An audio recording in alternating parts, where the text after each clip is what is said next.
नमस्कार अमरावती।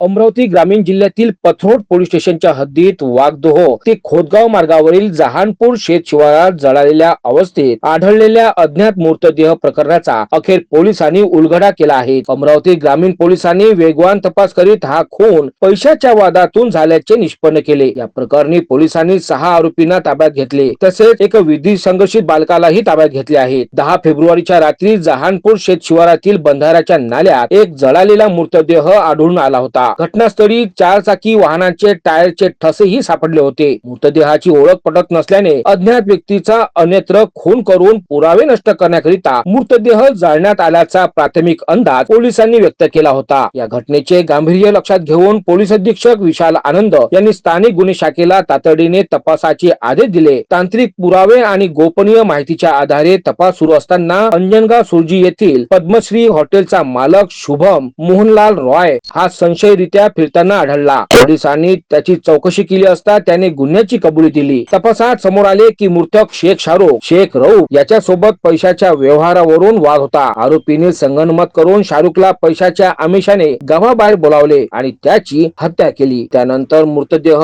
4 चाकी वाहनातून हलवून शहानूर बंधाऱ्याजवळ नेण्यात आला व पुरावे नष्ट करण्याच्या उद्देशाने मृतदेह जाळण्यात आला। या प्रकरणात शुभम रॉयसह टिकेश महाजन, प्रशांत महाजन, अली असगर, हर्षित गौड आणि निखिल गौर यांना ताब्यात घेण्यात आले। तसेच एका अल्पवयीन मुलाला सुद्धा ताब्यात घेण्यात आले। पोलिसांनी गुन्ह्यात वापरलेली सुमारे 5 लाख रुपये किमतीची महिंद्रा कंपनीचे वाहन, 70,000 रुपये किमतीचे 7 मोबाईल असा एकूण 5,70,000 रुपयाचा मुद्देमाल जप्त केला आहे। ही कारवाई पोलीस अधीक्षक विशाल आनंद यांच्या आदेशाने गुन्हे शाखा पोलीस निरीक्षक किरण वानखडे, अंजनगाव सुरजी पोलीस निरीक्षक सूरज बोंडे, रहिमापूर पोलीस अधिकारी अनंत वडतकर, पथरोड प्रभारी पोलीस अधिकारी अभय चौथनकर यांच्या नेतृत्वात पोलीस पथकांनी केली। पुढील तपास पथरोड पोलीस करीत आहेत। अमरावती ग्रामीण पोलिसांच्या तत्पर तपासामुळे अवघ्या काही तासातच या खळबळजनक हत्येचा पर्दाफाश करण्यात पोलिसांना यश आले आहे।